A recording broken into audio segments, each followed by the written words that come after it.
नमस्कार, आप देख रहे हैं भारत 24 और मैं हूं आपके साथ शाजिया निसार। लेकर हाजिर हूं देश की राजधानी दिल्ली से जनता के बीच से जनता की बात। यह है जनता की आवाज। ये वो खास कार्यक्रम है जिसमें देश की जनता हर मुद्दे को, अपने मुद्दे को बुलंद करती है और मुखर होकर बोलती है। आज का मुद्दा बहुत ही ज्यादा महत्वपूर्ण, क्योंकि अब बारी है वोटिंग करने की दिल्ली की। छठा चरण बेहद नजदीक है। ऐसे में आप देख रहे हैं कि दिल्ली की सियासत बहुत बुरी तरह से गरमाई हुई है। साथ ही साथ रैली, जनसभाएं भी दिल्ली में चल रही है नेताओं की। लेकिन दिल्ली की जनता क्या सोच रही है? दिल्ली की जनता आखिर दिल्ली की गद्दियां किसे देने वाली है? आज इसी मुद्दे पर करने जा रहे हैं बड़ी चर्चा। कौन कौन से जनता के मुद्दे हैं, इस पर भी करेंगे चर्चा। लेकिन सबसे पहले एक रिपोर्ट आपकी टीवी स्क्रीन पर।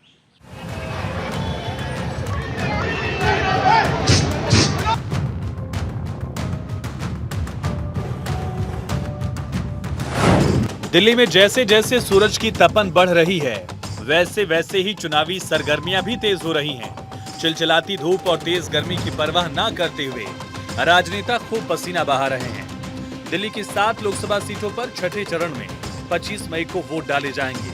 वोटिंग की तारीख जैसे जैसे नजदीक आ रही है, चुनाव प्रचार उतना ही तेज होता जा रहा है। मैं दोबारा जेल जाऊंगा कि नहीं जाऊंगा, ये आपके ऊपर है। दिल्ली में अभी तक स्थानीय नेता चुनाव प्रचार में जुटे थे, लेकिन 5वें चरण के बाद अब दिल्ली में सियासी दलों के स्टार प्रचारक अपने प्रत्याशियों के समर्थन में सड़कों पर उतर आए हैं। बीजेपी, कांग्रेस, आम आदमी पार्टी समेत तमाम दलों के बड़े नेता दिल्ली का रुख कर रहे हैं। धुआंधार रैली और रोड शो कर रहे हैं। दिल्ली में गृह मंत्री अमित शाह, बीजेपी के राष्ट्रीय अध्यक्ष जेपी नड्डा, सीएम योगी आदित्यनाथ की कई चुनावी रैलियां हैं। वहीं दिल्ली में चुनाव प्रचार की कमान खुद पीएम मोदी ने भी संभाल ली है। 22 मई को प्रधानमंत्री द्वारका में एक रैली करेंगे।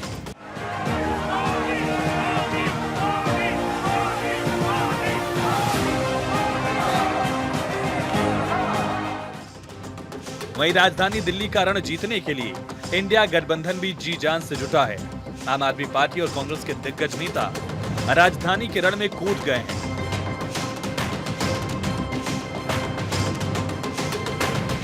इन सब के बीच राजधानी दिल्ली की जनता क्या सोच रही है, ये तो 4 जून को ही पता चलेगा। Bureau report, Bharat 24।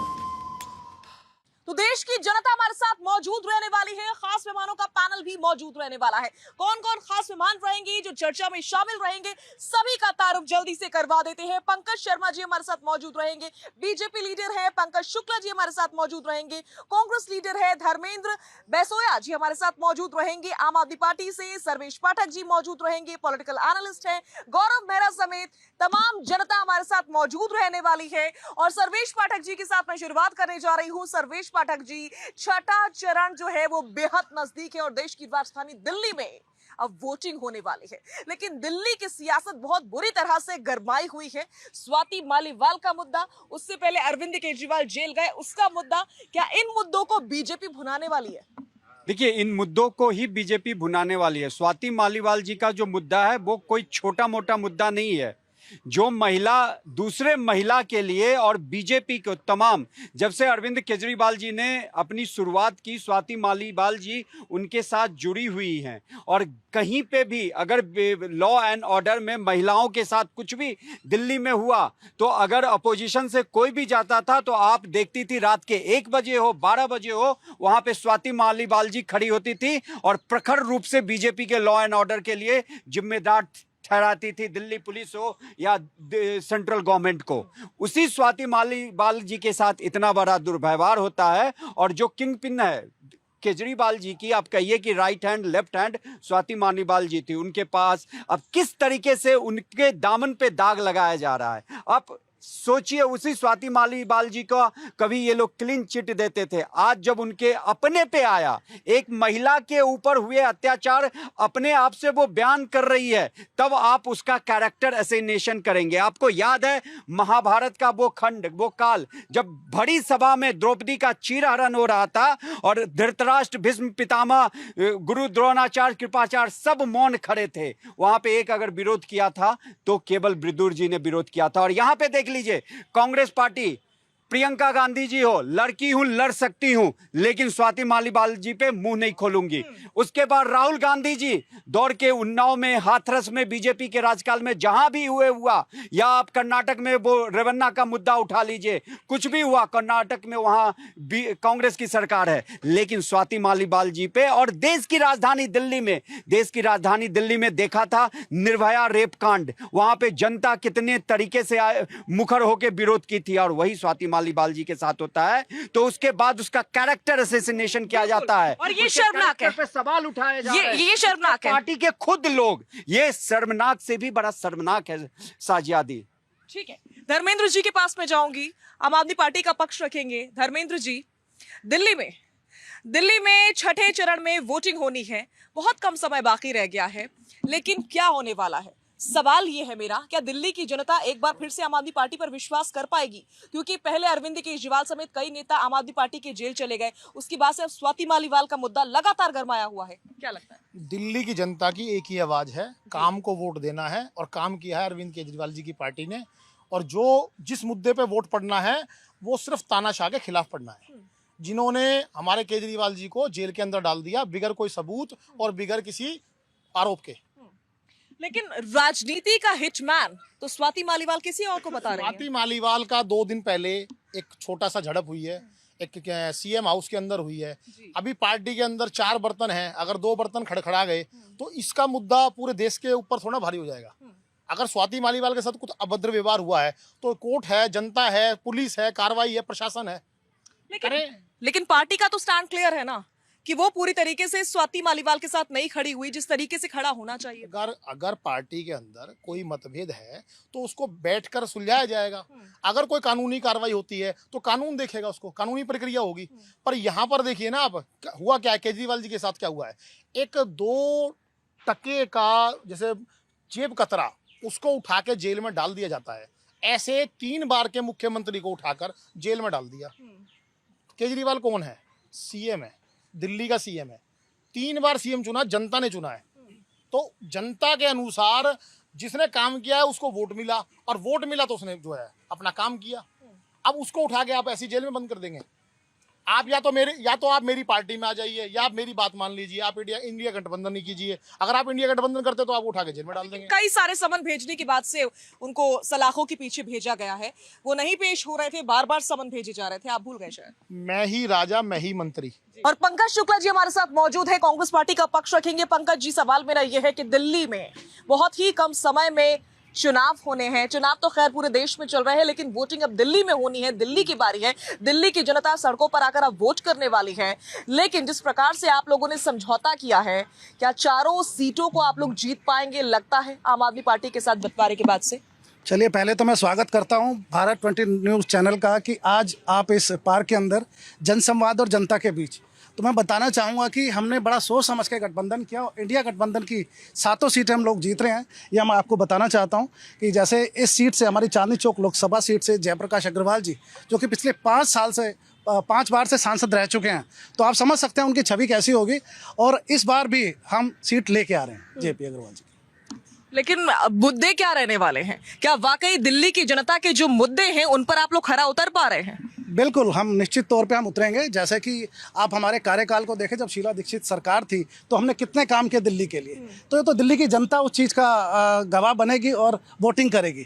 25 मई वो ज़्यादा दूर नहीं है, 25 मई वोटिंग का टाइम है। आपको पता लग जाएगा कि कौन सी सरकार बन गई और कौन सी बनने वाली। वो ठीक है, लेकिन स्वाति मालीवाल के मुद्दे पर जिस तरीके से आम आदमी पार्टी और इंडिया गठबंधन की खामोशी सामने आई है, उसके बाद से दिल्ली की जनता सवाल पूछ रही है कि क्या भविष्य में महिलाएं वाकई दिल्ली में सेफ रहेंगी आपकी सरकार में? बिल्कुल, निश्चित तौर पे हमारे जो घोषणा पत्र में भी कहा गया है कि हम महिलाओं के लिए और बेरोजगारी पे हमारे जो घोषणा पत्र है, ये घोषणा पत्र हमारे हाथ में है। इसमें हमारे 5 मुद्दे हैं। इन 5 मुद्दों पे हमारी सरकार काम करेगी और हम हर तरीके से उस चीज़ का मुद्दा हम उठाएंगे देश के अंदर। ठीक है, मयंक जी के पास मैं जाऊंगी। मयंक जी, क्या लगता है देश की राजधानी दिल्ली में क्या होने वाला है? सबसे पहले तो मैं धन्यवाद करना चाहता हूं भारत 24 का, जिन्होंने आज यहां तमाम पब्लिक के सामने इतना बढ़िया जनता की आवाज़ का कार्यक्रम रखा। दिल्ली की जनता अब समझ चुकी है कि कौन गलत है और कौन सही है। ये वही पार्टी है, आम आदमी पार्टी, कांग्रेस, ये सब मिले जुले, सब भाई सब मिले जुले हैं। जब पंजाब के अंदर तो ये लोग लड़ते एक दूसरे के खिलाफ, और देवेंद्र यादव जो इनके पार्टी के अध्यक्ष है कांग्रेस के, वो पंजाब के प्रभारी है।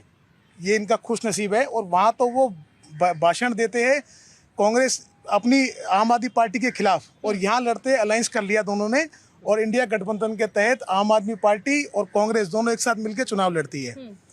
तो जनता को सब पता है किसको ये लोग क्या कर रहे हैं, सब लोग समझ में आता है। और महिला की सुरक्षा की हमारे मोदी जी, माननीय प्रधानमंत्री जी, महिला की सुरक्षा की गारंटी देते हैं। और इस पार्टी के अंदर महिलाओं के साथ क्या हो रहा है, आम आदमी पार्टी क्या कर रही है महिलाओं के साथ, ये भी सब समझ में आ रहा है जनता को। और सब देख रहे हैं किस प्रकार एक राज्यसभा सांसद के साथ सीएम आवास पे बदतमीजी होती है, मारपीट होती है, और उसकी एफआईआर सिविल लाइन थाने में रजिस्टर की जाती है, और उसको अभी कार्रवाई के लिए आगे इन्वेस्टिगेशन चल रहा है उसके अंदर। बिल्कुल, वो तो हम देख ही रहे हैं किस तरीके से मुखर होकर आप लोग बोल रहे हैं, सपोर्ट पे भी नजर आ रहे हैं। इतना ही सपोर्ट अगर देश की बाकी महिलाओं को भी मिलता तो अच्छा लगता, ज्यादा अच्छा लगता। खैर, मैं ये समझना चाह रही हूँ कि दिल्ली में सिर्फ एक सांसद को छोड़ करके बाकी सभी के चेहरे बदल दिए गए, इसका कारण क्या रहा? ये तो पार्टी डिसीजन है, इसमें कोई गलत नहीं है। अगर कोई नए आदमी को मौका मिलता है तो इसमें क्या गलत है, मैं नहीं समझता इसके अंदर, या कोई भी इसमें गलत नहीं कहेगा। जरूरी नहीं है कि परिवारवाद की राजनीति या एक ही एक सांसद की राजनीति सभी पार्टी करे, ऐसा पॉसिबल नहीं। हमारी पार्टी की पॉलिसी नहीं है, जो पार्टी डिसाइड करती है वही सबको मान्य होता है, उसमें कोई मतभेद रहना ही नहीं चाहिए। और जनता को पता है किसको वोट देना है, उसमें कोई मैं नहीं समझता कि कोई दिक्कत है किसी को। ठीक है, गौरव मेहरा जी हमारे साथ मौजूद हैं। गौरव, आपको क्या लगता है कि कन्हैया कुमार पूरी चुनौती दे पा रहे हैं, कन्हैया कुमार टक्कर दे पा रहे हैं, मनोज तिवारी के अलावा बाकी सबके चेहरे बदल दिए गए हैं? हाँ मैम, मेरे को ऐसा लगता है कि कन्हैया जो कुमार हैं ये बिल्कुल भी इनको टक्कर नहीं दे पाएंगे। क्योंकि जब हमारे जेएनयू में जब ये थे तो इन्होंने, जब फौजियों को मारा गया था तो इन्होंने जश्न मनाया था वहाँ पे। ये ऐसे अपने एक वो लेके आए हैं प्रत्याशी जो कि हिंदुओं के ही खिलाफ है। तो जब ये आपसी इन्होंने अभी गठबंधन किया है, कांग्रेस और आम आदमी पार्टी जब जुड़े हैं, तो मैं इनसे पूछना चाहता हूं कि इनको ऐसी क्या मुसीबत आन पड़ी थी कि जो एक इंसान से इनका इन्होंने डर के एक गठबंधन कर लिया दो विरोधी पार्टियों ने लड़ने के लिए। और वो कन्हैया कुमार जो हैं उन्होंने एक नारा लगाया था कि भारत तेरे टुकड़े होंगे। तो ऐसे इंसान को मैं तो नहीं चाहता कि वो ऐसा इंसान प्रत्याशी के रूप में आना चाहिए। क्योंकि और मैं इनकी एक बात से मैं कहना चाहूँगा कि इन्होंने बोला था कि केजरीवाल जी ने यहाँ पे काम किया दिल्ली में। तो दिल्ली में मैं ये देखता हूँ कि इन्होंने कहा कि फ्री पानी साफ देंगे। तो दिल्ली की जनता अभी भी परेशान है कि पानी अभी भी साफ नहीं आता है। आप नाले का पानी उठा लीजिए और टूटियों में आता हुआ पानी उठा लीजिए, दोनों एक बराबर। दूसरी बात जो इन्होंने ये बात उठाई कि शराब घोटाले के ऊपर कि आम आदमी के जो हमारे सीएम हैं उनको जेल में डाल दिया गया। तो मैं इनसे पूछना चाहूँगा कि इन्होंने अभी तक ना ही कोई काम किए कि इन्होंने कहा कि फ्री वाईफाई देंगे, कहाँ है वाईफाई? किस वाईफाई तो लगे हैं, सुना इन्होंने कहा हर जगह दिए जाएंगे। तो एक स्कूल और आपका हॉस्पिटल और रेलवे स्टेशन, ये तो बहुत ज़रूरी चीज़ें हैं। जब आप यहीं पूरी सुविधाएं नहीं दे पा रहे तो आप पूरे दिल्ली के अंदर क्या सुविधाएं देंगे? दूसरी चीज़ इन्होंने कहा कि हम यमुना नदी साफ़ करेंगे, तो आप अभी भी अगर जाके देखेंगे तो यमुना नदी अभी भी साफ़ नहीं है। तीसरी चीज़ इन्होंने बोला कि हम महिलाओं का सम्मान करते हैं, महिलाओं के सम्मान को सर्वोपरि रखते हैं। हाँ। तो जब ये अपनी ही पार्टी की जो महिलाएं हैं उनका ही सम्मान नहीं कर पा रहे तो ये दिल्ली की महिलाओं को क्या सम्मान देंगे? ठीक है, ये बहुत सारे सवाल हैं जो पूछे जा रहे हैं, यंगस्टर्स भी सवाल पूछ रहे हैं। अब देश की जनता से मुखातिब हो लेते हैं, जनता क्या सोच रही है, दिल्ली की जनता क्या कहना चाहती है इन मुद्दों को लेकर के, और दिल्ली की जनता के आखिर मुद्दे क्या है? कौन बोलना चाह रहा है यहाँ से? क्या लगता है आपको कि दिल्ली में इस बार किसकी सरकार, कौन आपके जो मुद्दे हैं एक निवासी दिल्ली का होने के नाते पूरा कर रहा है, उन पर खरा उतर रहा है? रही जो मेन जो मुद्दे हैं इस समय महंगाई, बेरोजगारी, अग्निवीर लेकर के आई है। 20 साल का बच्चा जो है 4 साल के लिए जो है बच्चे को वो कर दिया। जब 6 साल जो है आर्मी की ट्रेनिंग होती है, ये 4 साल के अंदर रिटायर कर रहे हैं उसको। इन्होंने आर्मी को बांट, उनको पेंशन नहीं, उनको जो उनकी तो ज़िंदगी खराब हो गई ना। उन बच्चों, वो जो बच्चे आर्मी के लिए तैयारी कर रहे हैं, सुबह 4 बजे उठ करके वो कर रहे हैं, उनको 4 साल के लिए नौकरी दे रहे हैं। इसका क्या मतलब हुआ? 17 एम्स बनाए मोदी जी ने, 17 एम्स बनाए, आपको पता है? 17 एम्स बनाए। अभी बिहार के अंदर एम्स का, अभी बिहार के अंदर अभी चल रहा है काम एम्स के अंदर। 17 एम्स बनाए हैं, 17 एम्स बनाए हैं। हाँ तो बिल्कुल है, जो आपने जो बोला उस बात के ऊपर बोल रहा हूँ मैं। आप ये कह रहे हैं मोदी जी ने कहा 2 करोड़ नौकरियां देंगे। हाँ बताइए। मैडम, अग्निवीर योजना से पहले भी लोग फोर्सेस में जाते थे, कोई बीएसएफ में, कोई सीएसएफ में, कोई आर्मी में, तब भी कुछ नहीं पता होता। जैसे हमारे बाबूजी बता रहे थे कि 2 साल में मर जाएगा, आएगा कि नहीं आएगा, वो तो तब भी नहीं पता होता, तब भी नहीं पता है। मोदी जी ने अगर अग्निवीर को लाए हैं, उन्होंने बोला है अगर 2 साल या 4 साल का जो भी पीरियड है, उसके बाद में अगर उनका लगता है कि वो आगे कंटिन्यू करने के लिए है, उनको आगे नौकरियां भी दी जाएगी और उनको कंटिन्यू भी करा जाएगा। ठीक है, लेकिन केजरीवाल जी जो 10 गारंटी दी हैं उसमें एक गारंटी अग्निवीर योजना को लेकर के भी है कि अगर वो लोग आते हैं, इंडी गठबंधन की सरकार बनती है तो अग्निवीर को वापस ले लिया जाएगा सीधा सीधा। तो अब देखना ये होगा कि दिल्ली की जनता किसको शिखर पर पहुंचाती है। आप क्या कहना चाह रहे हैं? मैं स्वाति मालीवाल जी पे आपका क्वेश्चन था, मैं एक थोड़ा बैक में ले जा रहा हूँ आपको। अभी जंतर मंतर पे जब पहलवान बेटियां आई थी तो यही लोग नारे लगा रहे थे, दिल्ली पुलिस लाठी चार्ज करो, मोटे मोटे लठ घुमा के मारो, दिल्ली पुलिस लाठी मारो। यही लोग थे सारे लोग। स्वाति मालीवाल का दुर्भाग्यपूर्ण है, घटना नहीं होनी चाहिए थी।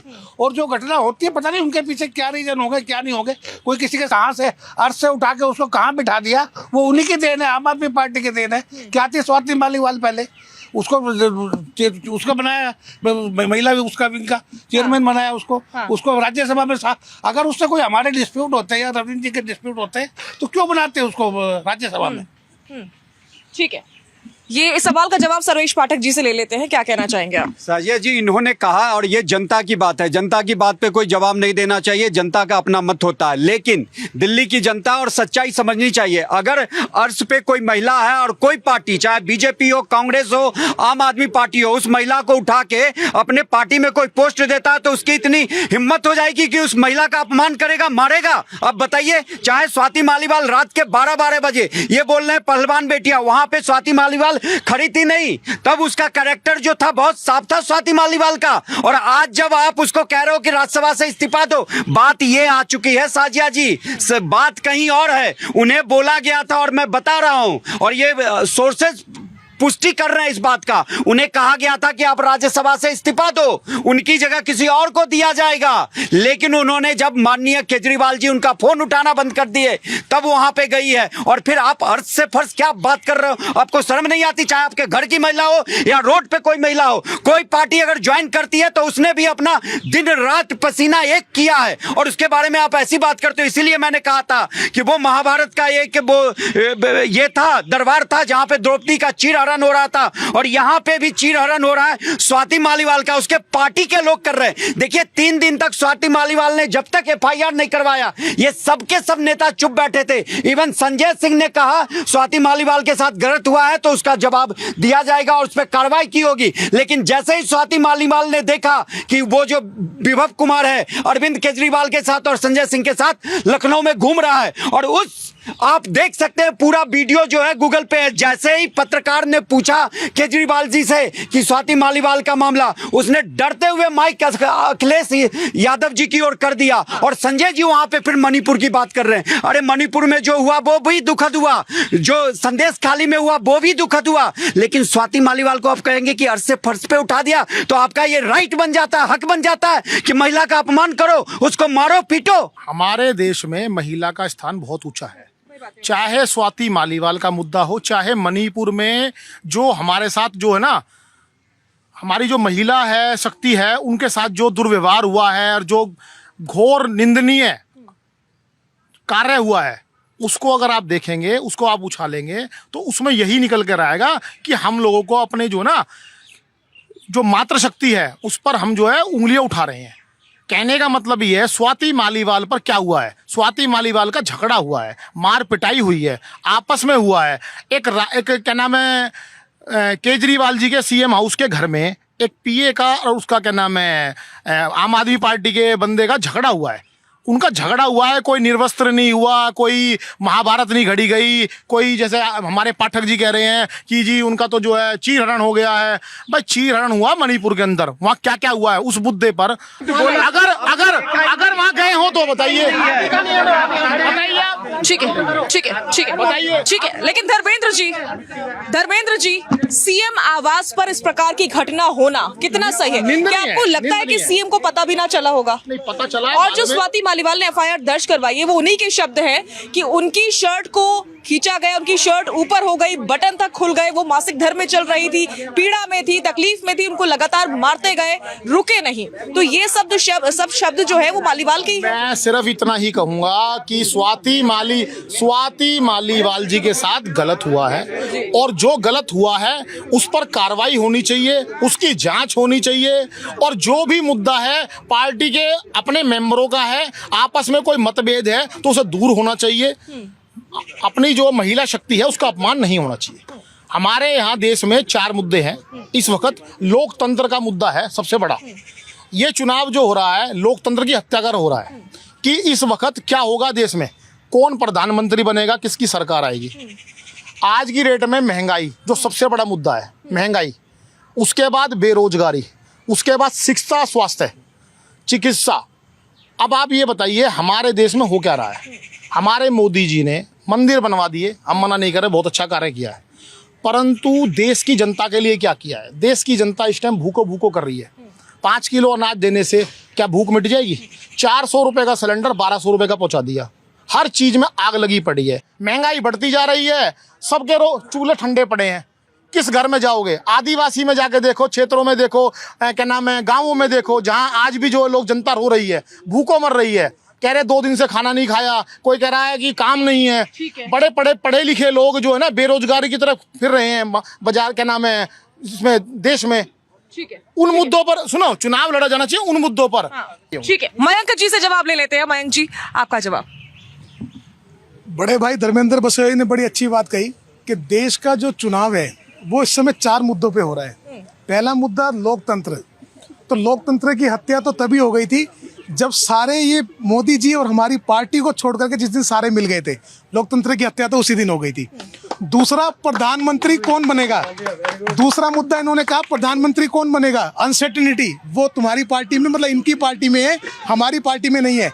हमारी पार्टी में, अगर हमारी पार्टी में बहुमत, पूर्ण बहुमत, पहली बात तो अगर कहना गलत है, और आएगा ही बहुमत, और बहुमत आता है और आएगा तो हमारे आदरणीय प्रधानमंत्री श्री नरेंद्र मोदी जी ही बनेंगे। ठीक है, तो लेकिन अभी धर्मेंद्र जी ने कहा कि 5 बड़े मुद्दे आप गिनवा दीजिए जिन पर आप चुनाव लड़ रहे हैं, या फिर विकास हुआ हो, जनता के लिए कुछ किया हो, तो गिनवा दीजिए। देखो, जनता के लिए मोदी जी ने 5 बड़े मुद्दे, तो सबसे पहला मुद्दा तो मैं आपको बताता हूँ। आज चिकित्सा के क्षेत्र के अंदर, देश के अंदर 24 एम्स मोदी जी ने बनवाए हैं। पहला मुद्दा। शिक्षा के लिए उन्होंने जितने स्कूल, आज बेटी बचाओ बेटी पढ़ाओ अभियान आप देख लीजिए, चाहे वो पानी को लेकर के देख लीजिए, आप साफ पानी ले पा रहे हैं, आप बिजली ले पा रहे हैं, गांव-गांव में बिजली पहुंच रही है। आज आपको ओल्ड एज पेंशन जो आम आदमी पार्टी रोक के बैठी है, भाजपा की जहाँ सरकार है वहाँ बराबर मिलती जा रही है। और हरियाणा के अंदर तो नई पेंशनों की घोषणा अभी पिछले दिनों ही हुई है। तो 5 ऐसे मुद्दे। आप धर्म का मुद्दा ले लीजिए, आप धर्म का मुद्दे में बात करते हैं, आप धर्म, मंदिर, आपने कहा मंदिर बनवा दिया, मंदिर का मुद्दा वोट लेने के लिए। अरे भाई, बनवाया है मंदिर तो वोट ली जाएगी मंदिर के नाम पे, उसमें गलत क्या है। भगवान श्री राम तो सबके थे। अब तो मुस्लिम भी कहते हैं कि भगवान श्री राम भी थे, उनका इतिहास भी था। तो हिंदू मुस्लिम गारंटी हमारी पार्टी ने तो कभी करी नहीं।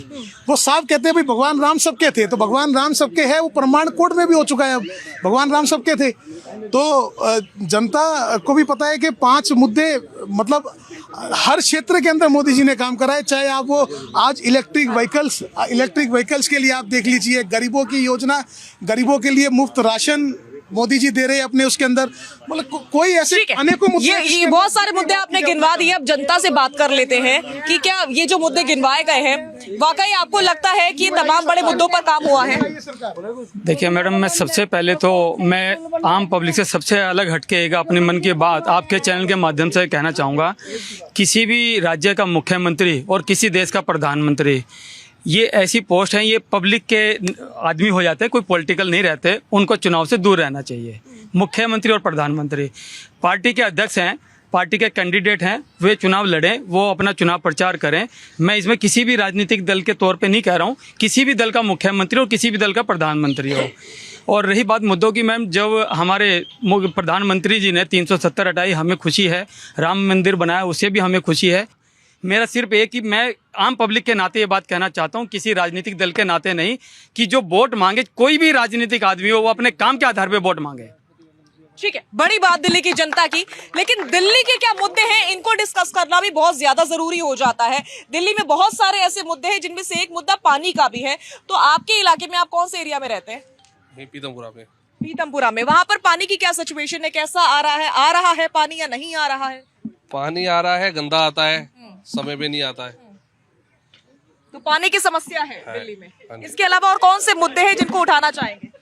तो पानी का एक हमारे भाई साहब जी अभी बोल रहे थे कि महंगाई, बेरोजगारी बढ़ी है। तो अगर बेरोजगारी बढ़ी है, महंगाई बढ़ी है, ये कह रहे थे, पहले एक लेबर की दिहाड़ी 300 रुपये होती थी, आज वो 800 1000 रुपये दिहाड़ी ले रहा है। अगर महंगाई बढ़ी है, सिलेंडर महंगा हुआ है, तो उसकी इनकम भी तो बढ़ी है। अगर वो 300 रुपये में पहले काम करने आता था, 1000 रुपये मांगता है, तो उसका खर्चा तो पूरा हो रहा है ना। अगर उसको महंगा सिलेंडर लेना पड़ रहा है तो उसको पैसे भी ज्यादा मिल रहे हैं काम करने के। तो ये नहीं बोल सकते कि महंगाई बहुत बढ़ा दी है, ये महंगा कर दिया है, ये सब बेकार की बातें हैं। अगर आपके पैसे, इनकम बढ़ रही है, उस हिसाब से आपके खर्चे बढ़ रहे हैं। ठीक है, कुछ और लोगों से बात करते हैं। भैया आप दिल्ली के रहने वाले हैं। दिल्ली में पहले एमसीडी की सरकार किसके पास थी? बीजेपी के पास थी। अब आम आदमी पार्टी के पास है। तो आपको लगता है कि कुछ बदलाव हुआ? आपका इलाका साफ सुथरा है दिल्ली में? ये जो इलेक्शन है, ये जो इलेक्शन है, ये देश का इलेक्शन है। तो इसमें अगर ये रली मिली गवर्नमेंट बन गई जी, तो जिस पे रेल मंत्रालय आ जाएगा वो रेल को लूट के खा जाएगा, जिस पे रक्षा मंत्रालय आ गया वो रक्षा मंत्रालय को लूट के खा जाएगा। अब वो दाऊद का है, वो छुपा हुआ है, पाकिस्तान दड़बे में बढ़ गया। तो सब मोदी जी की वजह से तो है। अगर देश में कोई गवर्नमेंट होनी चाहिए रक्षा के मामले में, तो वो बीजेपी होनी चाहिए। इससे बढ़िया कोई गवर्नमेंट है नहीं और ना होगी। ठीक है, इधर से और कौन बोलना चाह रहा है? आप बोलना चाह रहे हैं जी? मैडम, पानी की बात कर लेते हैं जी। द्वारका है, काफ़ी टाइम से विकसित है, और वहाँ पानी के जो लाइन लाई गई है वो दिल्ली सरकार द्वारा अभी रिसेंटली ही लाई गई है, शायद पिछले 10 ईयर में या इसी 10 ईयर में। जितनी भी रीसेटलमेंट कॉलोनीज हैं वहाँ पे दिल्ली सरकार के जो फंड नहीं लगते थे, आम आदमी पार्टी की सरकार आने के बाद रीसेटलमेंट कॉलोनीज का डेवलपमेंट हुआ है।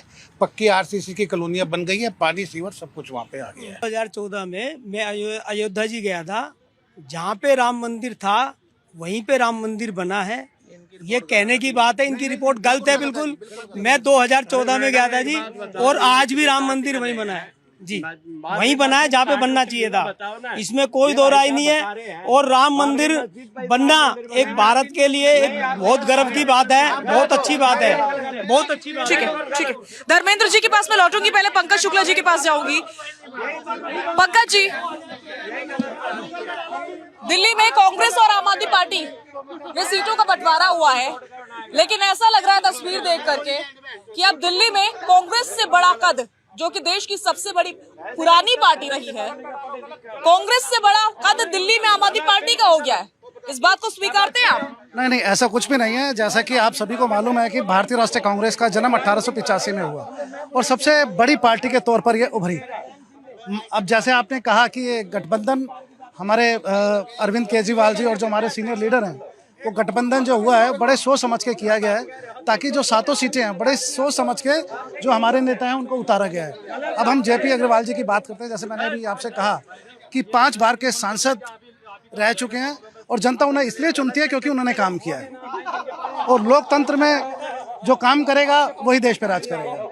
तो ये तो एक जनता की अदालत है, जनता की अदालत किसी को भी वोट कर सकती है, उसमें ऐसा कुछ भी नहीं है। चाहे लेकिन फिर भी मेरा सवाल वही है कि क्या अब देश की राजधानी दिल्ली में सबसे पुरानी पार्टी कांग्रेस से ज्यादा बड़ा कद आम आदमी पार्टी का हो चुका है? नहीं, ऐसा कुछ नहीं है। मैं बिल्कुल नहीं मानता इस चीज़ को। देखिए, हम सब बराबर हैं।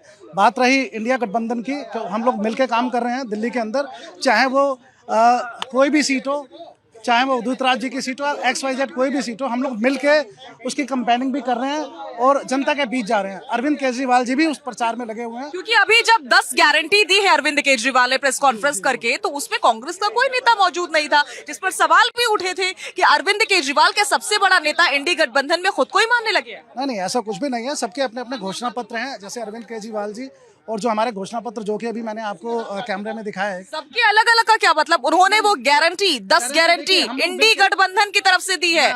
मतलब अगर इंडी गठबंधन की सरकार बनी तो वो 10 गारंटी अरविंद केजरीवाल की पूरी की जाएगी। कुछ भी नहीं है। हम लोग मिल के काम करेंगे। मैंने आपको बताया कि हमारे जो सीनियर लीडर हैं जो जब इंडिया गठबंधन हुआ था तो हम लोगों की यही प्लानिंग थी कि हम लोग मिल के काम करेंगे। कोई भी सरकार आएगी, जैसे हमारी सरकार आएगी तो हम लोग उस सीटों का बंटवारा भी होगा। आप अपना दिखाइए जरा घोषणा पत्र।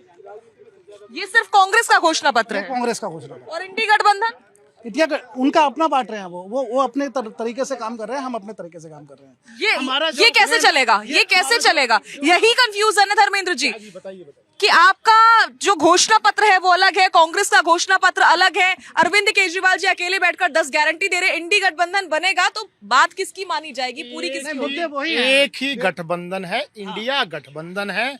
जो गारंटी इंडिया गठबंधन की है वही आम आदमी पार्टी की गारंटी है। जो राहुल गांधी जी ने बोला है वही देश के लिए सब पर लागू होता है।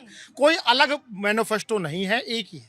आपके साथ जो सहयोगी खड़े वो बता रहे कि हमारा मैनिफेस्टो, कांग्रेस इन्होंने बोला है कि कांग्रेस ने ये मैनिफेस्टो बनाया है, इसी मैनिफेस्टो के अनुसार सारा इंडिया गठबंधन चलेगा। लेकिन जिस पर कांग्रेस का नाम लिखा है इस पर तो इंडी गठबंधन लिखा होना चाहिए था। इंडी गठबंधन ये पहले छपा हुआ है। अब जो नया आया हुआ है उस पर इंडिया गठबंधन लिखा हुआ है। चलिए, अच्छी बात है कि आप लोग एक दूसरे से सहमत नजर आ रहे हैं। सर्वेश जी, देखिए, सहमत दिल्ली में नजर आ रहे हैं और पंजाब में आमने सामने लड़ाई कर रहे हैं। कांग्रेस वाले आम आदमी पार्टी को गाली दे रहे हैं कि आपने ये नहीं किया तो वो नहीं किया, और आम आदमी पार्टी वाले, तो ये कैसा गठबंधन है भाई? एक राज्य में आप हाथ जोड़ते हो, दूसरे राज्य में सामने में द्वंद्व करते हो, उठा पटक करते हो। तो ये जो बेमेल की जो ये गठबंधन बना है ये बस 4 जून के लिए है।